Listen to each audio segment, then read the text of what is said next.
Well, good morning, YouTube. Lofty's here. I popped to Cornwall Kawasaki. How about that?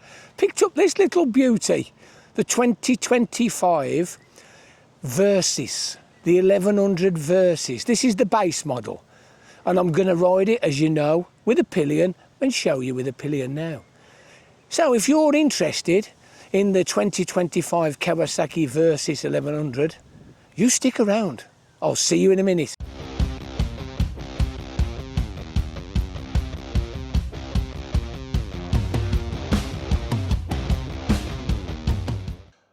Okay, YouTube, here we are, Cornwall Kawasaki. I've even got the bird with me. We're going to do a Versys 1100 2 up. How about that?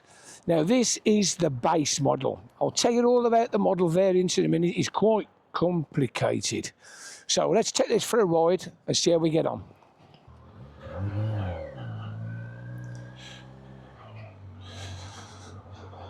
Okay, YouTube.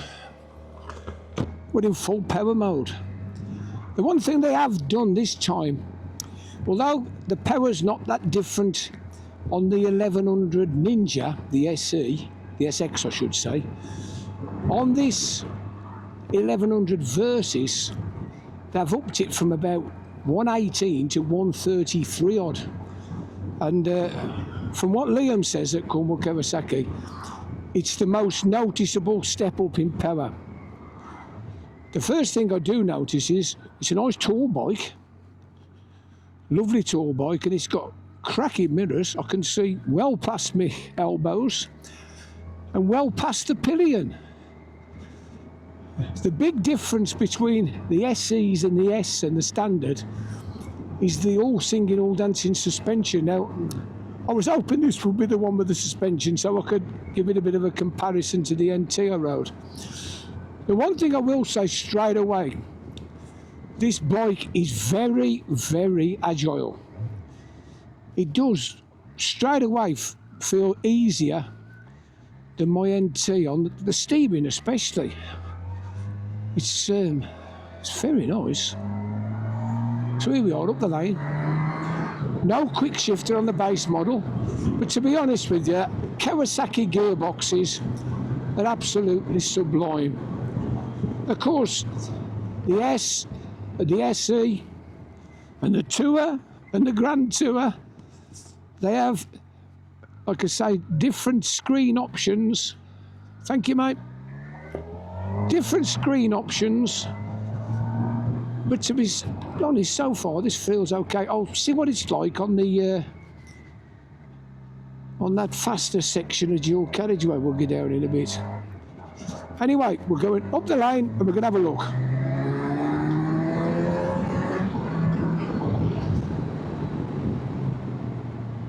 Okay, YouTube, here we are. What do you think? I've turned the preload up. I've whopped it up as high as it'll go, so it's quite tall. So there you go.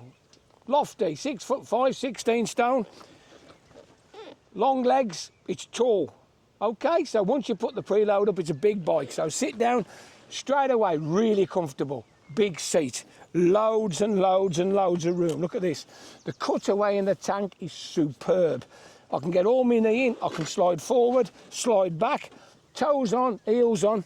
It's a big bike. In fact, I've got to say, it's probably one of the most comfortable bikes I've ridden since I rode the BMW R1300 GSA. This is a big bike just like that, it feels big. Anyway, here we are, let's get the pillion on. Okay, what about that then?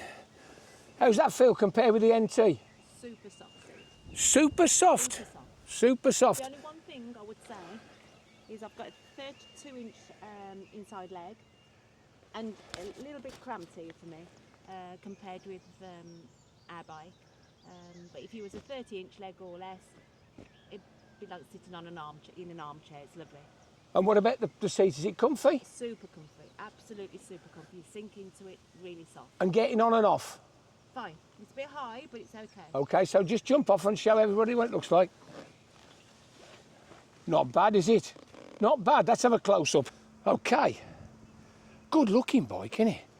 I know some people find it a bit chisel looking, but I've got to say, I do like the looks. I think it looks great. There's that big seat, look at that. Big, comfy seat. Superb. This is the only problem, then he says, the pegs. Now, I should imagine you can get pillion peg lowers and just drop them down about 1.5 inches, make all the difference. It's got a big cannon launcher on, but it looks great, doesn't it? With the boxes and the top box on. Tour of the world on it. Let's have a look at the dash. Okay, I'm not sure what you can see, but we've got a lovely radial tacho, gear indicator, digital speedometer, power mode, traction control mode. You've got this miles per gallon thing across the bottom. You've got the leans, you've got all sorts. You can change it from full power to half power and all this nonsense. It's got a bit of everything. The idiot lights around the outside. It's good looking, isn't it? So let's just have a look at this screen. It's not the nicest looking mechanism, but it's effective. But you've got to do it two-handed. You can't do it on the fly. Okay, so we're coming out. We've got these generic mirrors, span adjustable hydraulic with a jam pot. We've got a similar to the SE. Look at this. And we've got a select button.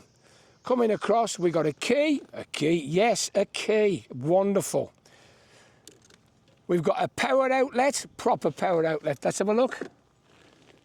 Yeah, it's a cigarette style. We've got this horrible appendage, which is just like the one on the Ninja 1100. It is grotesque. Look at that. USB-C. Horrible. Same mirrors, coming down. Nice, easy clutch cable. So all this switchgear is exactly the same as on the Ninja. You've got the pass, power, traction control, indicator, horn, same pipper, hazard warnings, a reset button, and you've got the cruise control. You have to activate it every time, to be fair. So once you switch the bike off, it switches the cruise off. It's not too bad. Shall we get the stats? Or shall we have a listen first? Let's have a listen. Okay.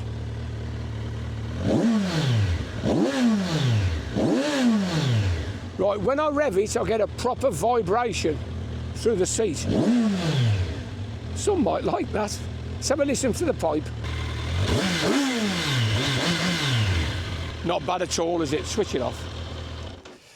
So we'll have the stats and we'll go for a ride. Okay, 2025 Versys 1100 Kawasaki base model. 1099 cc liquid cooled 16 valve inline 4 cylinder, 6-speed chain drive. Now here's the difference. This has been boosted to 133 brake horsepower at 9,000 revs and 83 foot-pounds at 7.6. Nice big touring capacity tank of 21 litres, giving a theoretical range of about 230 miles. Excellent. 840 seat, and don't forget I've jacked the preload up so it feels quite tall. 259 wet, so it's quite a heavy bike with the panniers on. So as I say, on the base model we've got just standard forks, 43mm upside down jobbies. We're running Bridgestones 120/70/17. T31s, good sports touring tyre, they're okay. I've had the T31 and the 32. I found the T32s didn't last very long. We've got two 310mm discs with a 4-piston Kawasaki badged radial caliper. As I say, chain drive. The base model doesn't come with a quick shifter. So on the rear, there's the cannon launcher. Can you just see it there? We're running a 180/55/17, pretty standard wear. T31s again. We got a single 260mm disc with a 1-piston caliper, badged up Nissin. What do you reckon? So this is where it gets a bit complicated. There's basically 3 bikes from about 11.25 to 17.5. Okay? So there's the 1100 base, the 1100S, the 1100 SE. You can also have each one in Tour or GT.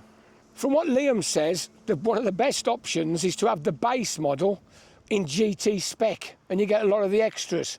You don't need some of them, if you know what I mean. But if you go for the all singing, all dancing 1100 SE GT, it comes with the works. The automatic suspension, levelling and everything. It's amazing. Anyway, let's give it a bit of thrash.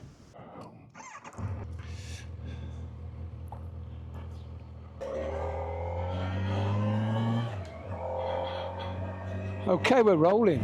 We're absolutely rolling. How about that? We're going to get the end of the line and go for a bit of a ride. Okay, up to 40.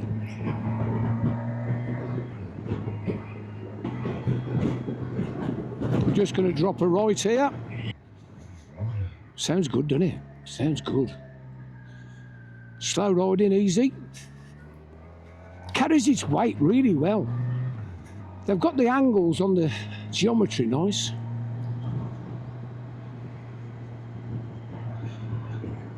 Suspension feels very plush, to be fair. As I say, I'm 2 up. Got the pillion on the back.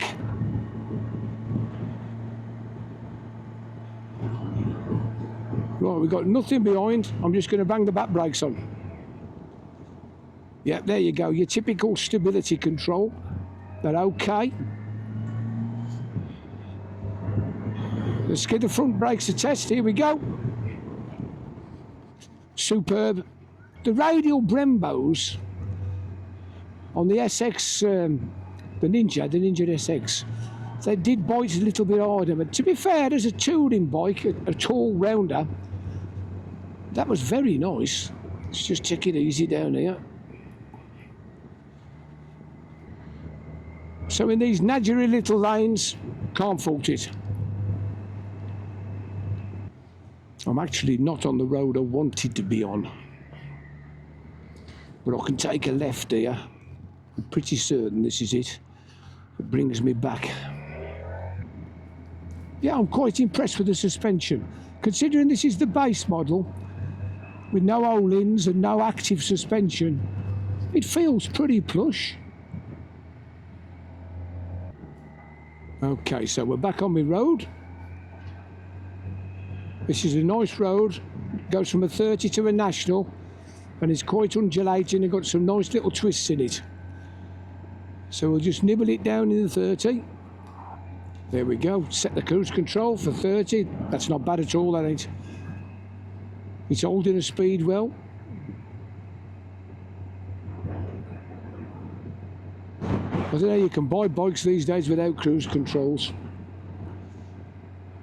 Let's just knock it off with the throttle. Yeah, that's okay. That works well. So we're in third gear. I can see the national sign just ahead. We'll give it a bit of a squeeze in third and see how it goes.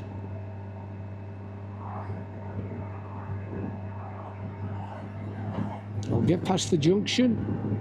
Junction's clear, squeeze. Straight up to 60. Yeah, this is a lovely engine. For those of you who still love four-cylinder bikes,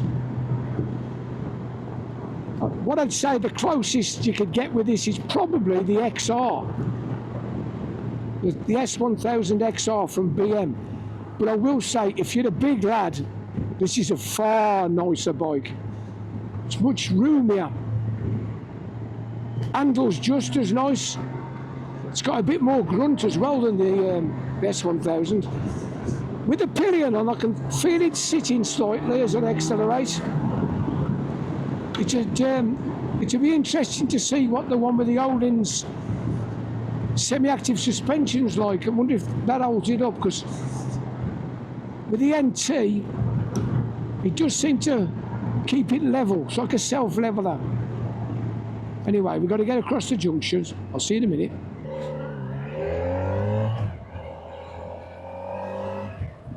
Yeah, it needs a quick shifter.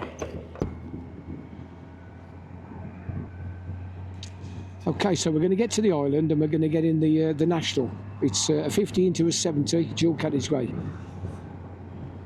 And so far, it's getting a big thumbs up from her indoors.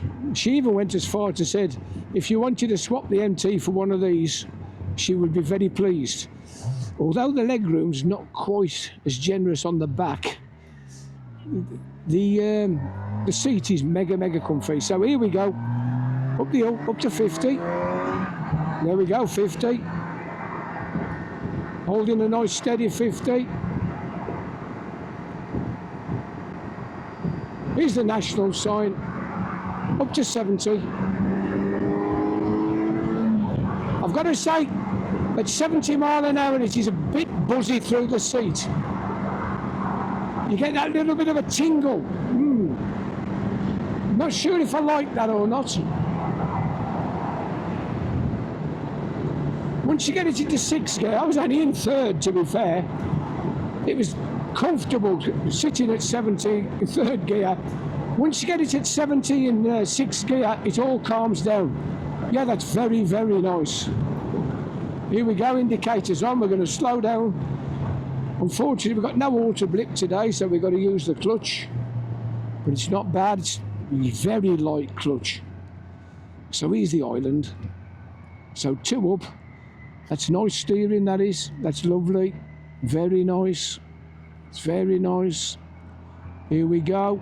National, 70 mile an hour. 2nd gear. 3rd gear. 4th gear. We're doing 70. Up into top. Holding 70. I've got to say, that's a nice ride. Could probably do with a slightly bigger screen, but I'm getting absolutely no buffeting whatsoever. That literally is just wind blast. Yeah, it's nice. So we're going to drop down into the 50. Just throttle off. Down a cog. Dropped us back to 50. We're going to take a right at the island through Bissau. I've got to say, although the dashboard is a little bit old-fashioned compared with some of the modern bikes, I do like it. The radial tacho, all lit up in red, looks really smart. Yeah, this is cracking. Down the lane, it is a national.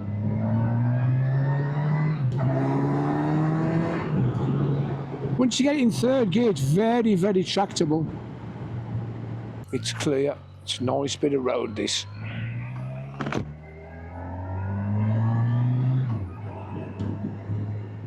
Here's the first overtake.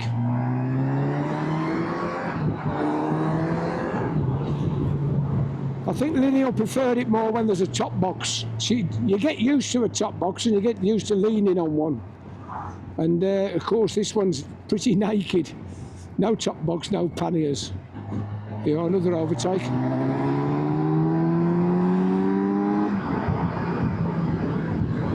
Effortless.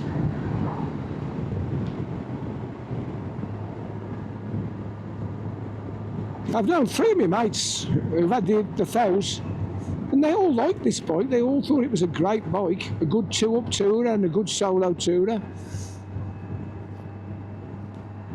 I think it's a cracking bike. It does handle well. Kawasaki's always seem to handle well. They're never as relaxed, of course, as a Honda, because they always try to go for a different customer. But yeah, this is nice.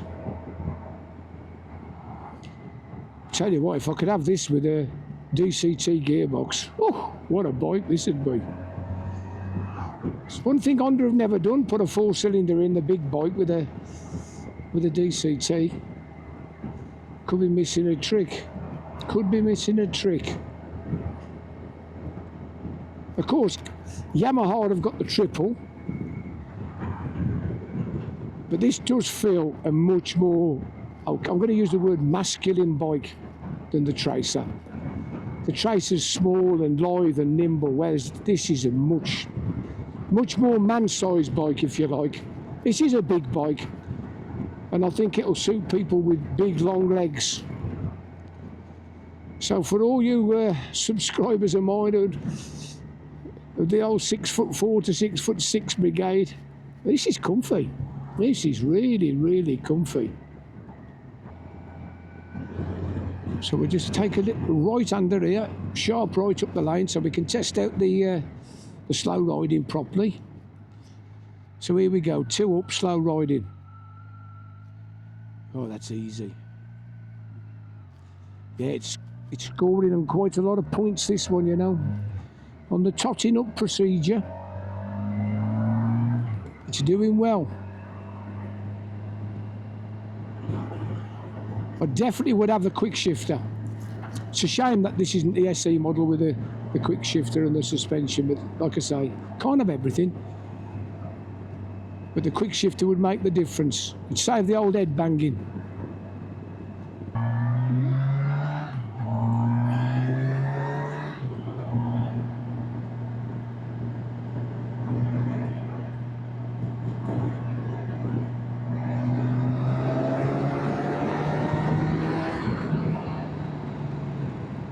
Yep, Versys 1100.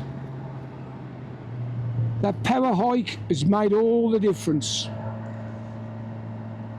130 odd brake, it's plenty, isn't it? You don't need 150, 160, 180. And the what is it, the XRM with 200 odd brake, it's just totally unnecessary. But this is fairly torquey for a 4-cylinder bike. Yeah, anyway, it's got the thumbs up from the pillion and it's got the thumbs up from Lofty. I like this bike. So if you've enjoyed this video from the Lofty Biker, why don't you click on that like, subscribe, ring that little bell, ask me a question, whatever you want. I'm only too pleased to answer. I'm going to try and do a few more of these test rides with a pillion, especially on bikes where people do take pillions, so to let you know what they're like. So the Versys 1100 is a big thumbs up. Anyway, I'm going to take it back to Cornwall Kawasaki and thank Liam for letting me have it. So, this is the Lofty Biker saying ta-ra for now. Ta-ra.